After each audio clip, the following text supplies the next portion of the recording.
London, 1888. A city split in two. To the west, silk gloves, opera halls, gentlemen sipping brandy by the fire. To the east, rot, hunger, and women selling the only thing left that could keep them alive. They mocked these women, called them filthy, sinful, forgettable. And when one of them turned up dead, carved like an animal, London didn't flinch. Until it happened again. And again.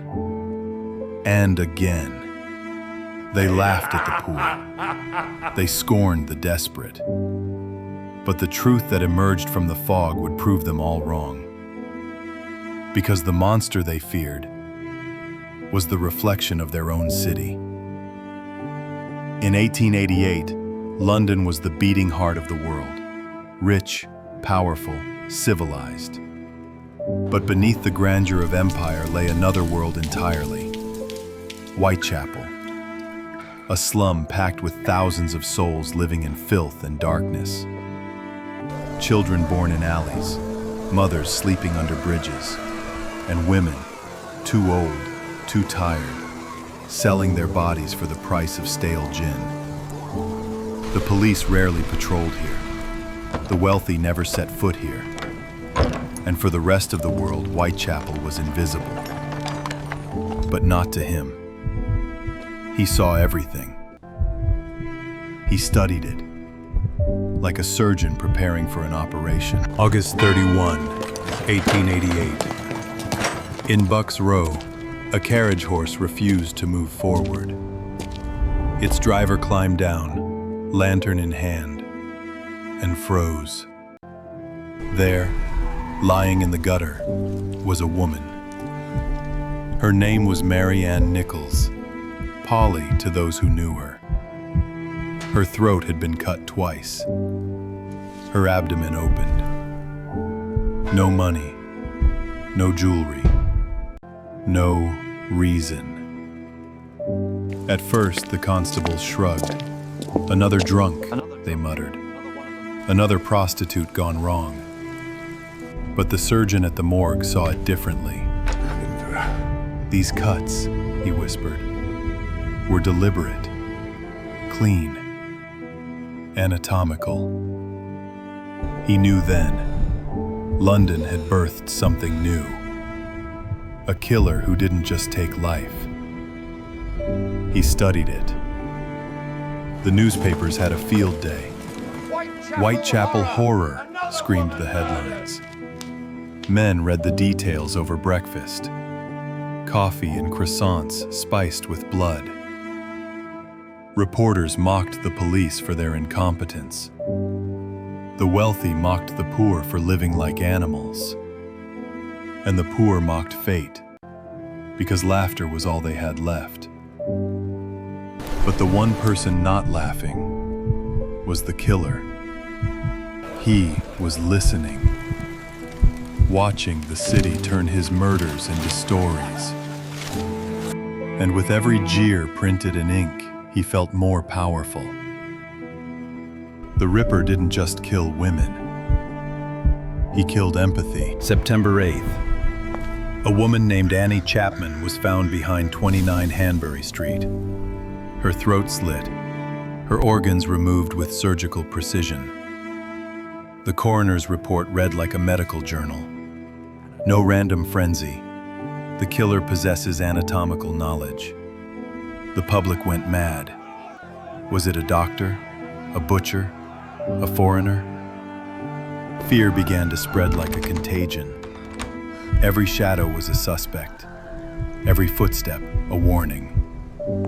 The Ripper had turned London's greatest weapon, its class divide, against itself. Then came the letter. Delivered to the Central News Agency, written in red ink. Dear boss, I keep on hearing the police have caught me, but they won't fix me just yet. I have laughed when they look so clever and talk about being on the right track. I am down on whores and I shan't quit ripping them till I do get buckled. Jack the Ripper. The name stuck. Jack the Ripper. It rolled off tongues like a ghost story told around a dying fire. Days later, another parcel arrived. A small box containing half a human kidney. The handwriting was the same. London was no longer laughing. September 30th, 1888. 2 murders in one night. Elizabeth Stride and Catherine Eddowes. Stride's body was found first, throat cut, but no mutilation. The killer must have been interrupted. Minutes later, Eddowes was found in Mitre Square, her body carved open with surgical cruelty. On a nearby wall, scrawled in chalk, "The Jews are the men that will not be blamed for nothing." The police wiped it off before daylight, terrified it would spark riots. They chose silence over truth, and the Ripper smiled again. Among the whispers of Whitechapel, one name began to surface: Mary Jane Kelly. Just 25 years old, younger, prettier, a singer once, before life dragged her into the gutter. People mocked her too. She spends her nights with gin and ghosts. But behind that laugh, she kept a secret. She had seen someone watching her window. A man in a dark coat, always silent, always close. In her final days, Mary told her friends, "He's out there, and he's waiting for me." November 9th, 1888. It was raining, cold enough to bite through bone. Mary Kelly's landlord sent his assistant to collect rent. He knocked on her door. No answer. Peered through the broken window and screamed. Inside was carnage. Mary's body was beyond recognition. Every inch of her had been cut, rearranged, studied. It was as if the killer had tried to unmake her. Detective Edmund Reed stood frozen at the doorway. He'd seen death before, but not like this. He whispered, "This is not rage, this is ritual." And for the first time, London fell completely silent. The largest manhunt in British history began, and failed. Police questioned hundreds. Doctors, butchers, barbers, sailors. They tracked bloodhounds through the alleys, posted constables at every corner. But the Ripper moved like smoke. Every lead dissolved. Every clue contradicted another. Behind closed doors, officials began to turn on each other. The press accused the police. The police accused immigrants. The church accused sin. Everyone blamed someone. No one blamed the city itself. Over the years, names filled the case files like ghosts. Aaron Kosminski, a Polish barber with delusions and hatred toward women. Dr. Montague Druitt, a barrister who drowned himself after the final murder. Sir William Gull, the Queen's physician, rumored to have joined a Masonic cover-up. Each theory fit. Each theory failed. Because none of them explained the precision, the intelligence, or the silence that followed. After Mary Kelly, the Ripper vanished. No farewell, no trace. As if the fog had swallowed him whole. History remembers the killer, but almost no one remembers the women.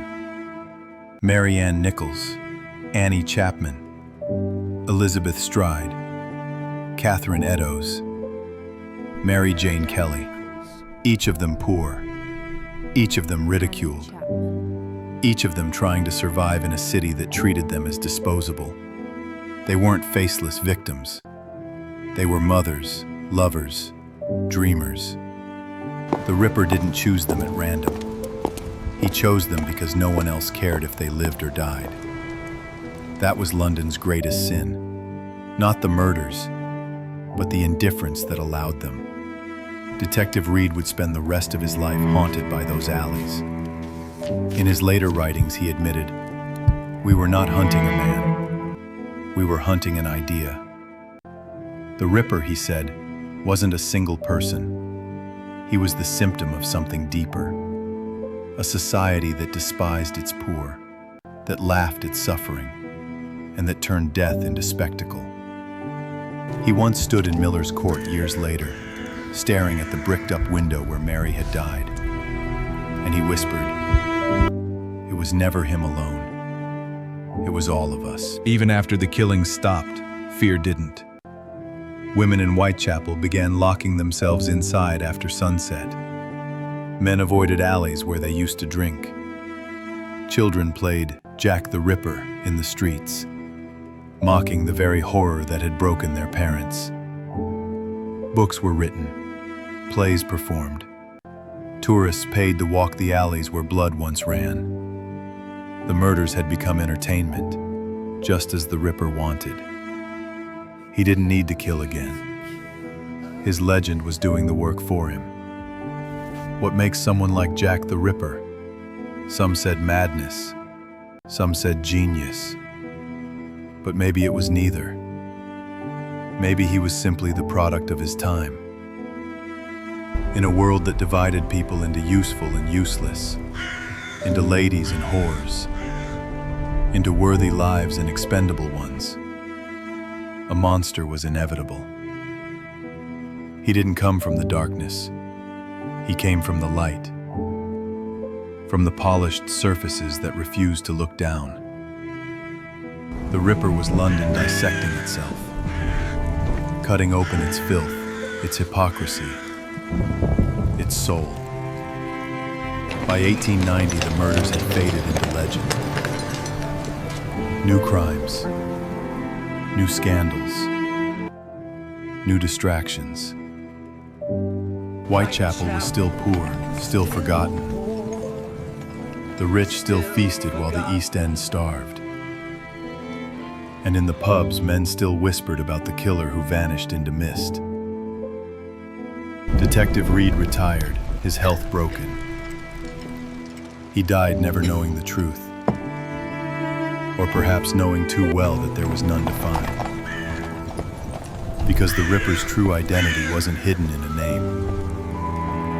It was hidden in every street that ignored a scream, every paper that sold blood for pennies, every man who looked away. More than a century has passed. Whitechapel is gentrified now. Craft beer bars where brothels once stood, cameras where gas lamps burned. But some nights, when the fog returns, people say they hear footsteps. Slow, steady, surgical. A whisper follows. He never left. And maybe that's true. Because every generation has its Ripper. Different names, same indifference. A predator is only as powerful as the silence that protects him. In the end, Jack the Ripper remains unsolved. No confession, no closure, only echoes. But maybe that's the real message. Because this story was never about a man who murdered 5 women. It's about a city that murdered its conscience, that mocked the broken until one of them became a myth. So, the next time you hear the name Jack the Ripper, don't think of the killer. Think of the laughter that followed the first body. Think of the hands that built a world where such evil could thrive unseen. And remember, history loves its monsters. History loves But it forgets the women who became their canvas. And in that forgetting, history loves its we become monsters. accomplices, all over again.